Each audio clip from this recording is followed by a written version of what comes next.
আসসালামু আলাইকুম। Hello everyone, কেমন আছেন আপনারা সবাই? বেলকনি বাগানে বৃষ্টির পরের অবস্থা দেখলে আপনারা সবাই অবাক হয়ে যাবেন।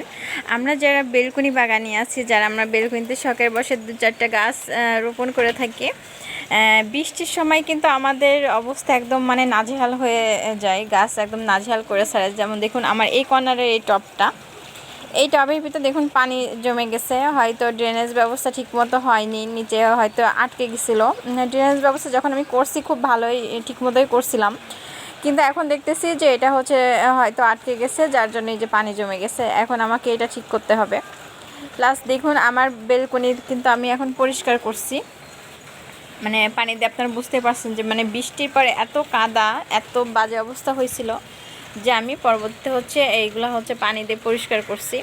এই যে পরিষ্কার করতে হয়, প্লাস এই যে ভাঙা ডাল ভাঙা বা গাছ ভাঙা এগুলো তো আছেই। ধরেন আমার কয়েকদিন আগে যশোর প্রচুর ঝড় বৃষ্টি হয়েছিল, তখন এখান থেকে আমার ডাল ভেঙে গেছিলো। এই যে এখান থেকে ডালটা ভেঙে গেছিলো। আমার গাছটা আপনারা জানেন যে এই কর্নারের দিকে ছিল, তারপর হচ্ছে ডাল ভেঙে যাওয়ার পর আমি এই কর্নারে এনে দিয়ে এখান থেকে বেঁধে দিয়েছি, এই কর্নারে রাখছি। আর এইখানে হচ্ছে আমি পুঁই শাকের বাজার থেকে যে পুঁই শাক কিনে নিয়ে আসছিলাম, ওইখান থেকে হচ্ছে ডগা রোপণ করে দিয়েছি, ওইখান থেকে হচ্ছে ডাল বের হচ্ছে।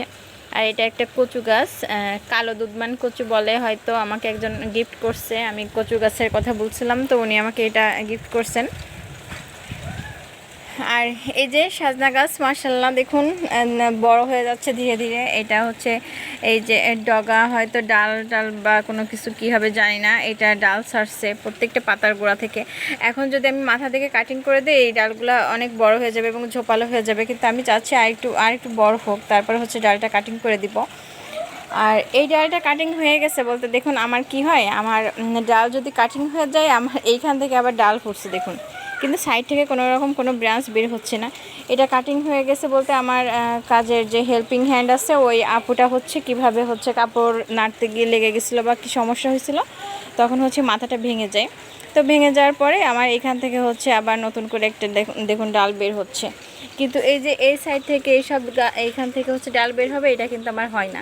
আমি দেখছি আমি বেগুন গাছের যদি কাটিং করে দিই, আমার গাছটা না কেমন একটা জানি হয়ে যায়, এজন্য আমি এইটা কাটিং করতে ভয় পাচ্ছি। এটা যখন দেখছি যে এই অবস্থা হয়েছে, তখন আমি আর এইটা কাটিং করতেছি না। আর এই যে এটা হচ্ছে 12 মাসি আমরা, এটাও ধীরে ধীরে বড় হচ্ছে দেখুন, আমরাগুলো বেশ বড় বড় হয়ে গেছে। আর পুঁইশাক গাছ তো আমি এখান থেকে কেটে খেয়েছি কয়েকবার। আবার হচ্ছে পুঁইশাকের ডাল হচ্ছে বড় হয়ে গেছে দেখুন, অনেকটাই বেশ লম্বা হয়ে গেছে, এগুলো হচ্ছে কাটতে হবে।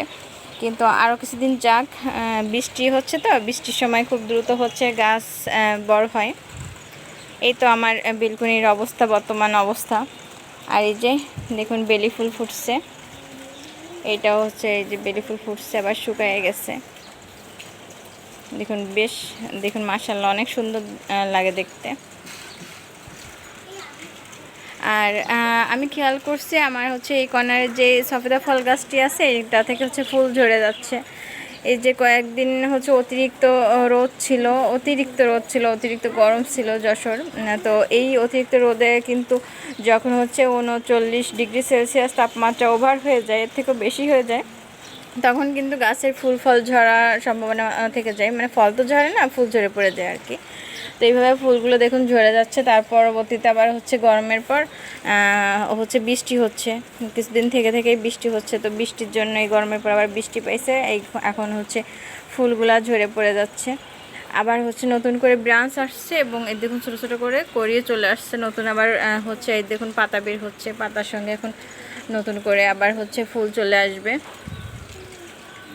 তো এই হচ্ছে আমাদের বেলকনি বাগানিদের অবস্থা, যে বৃষ্টির পরে আমাদের অবস্থা আসলে বেলকনির এতটাই বাজে হয়ে যায় যে এইগুলো পরিষ্কার করতে করতে আমাদের মানে মাঝে মাঝে তো আমি বিরক্ত হয়ে যাই। আর যখন অনেক বেশি ঝড় বৃষ্টি হয়, গাছের ডালপালা ভেঙে যায়, তখন আমার অনেক কষ্ট হয়, তখন মনে হয় আমি বাগান করাই ছেড়ে দিব। আর এই যে দেখুন এই উপরে রাখছি কলমি শাকের টবগুলা, এগুলো হচ্ছে বড় বড় হয়ে গেছে মাশাআল্লাহ, বেশ বড় হয়েছে। আর কিছুদিনের ভিতরে এগুলো হারভেস্টিং করা যাবে, হারভেস্ট করার সময় হয়ে আসছে। হ্যাঁ, তো আমার বেলকনি বাগানের ভিডিও যদি আপনাদের কাছে ভালো লেগে থাকে, অবশ্যই আমার চ্যানেলটিকে সাবস্ক্রাইব করতে ভুলবেন না, একটা লাইক কমেন্ট করবেন। তো সবাই সুস্থ থাকুন, ভালো থাকুন, আল্লাহ হাফেজ সবাইকে, আসসালামু আলাইকুম।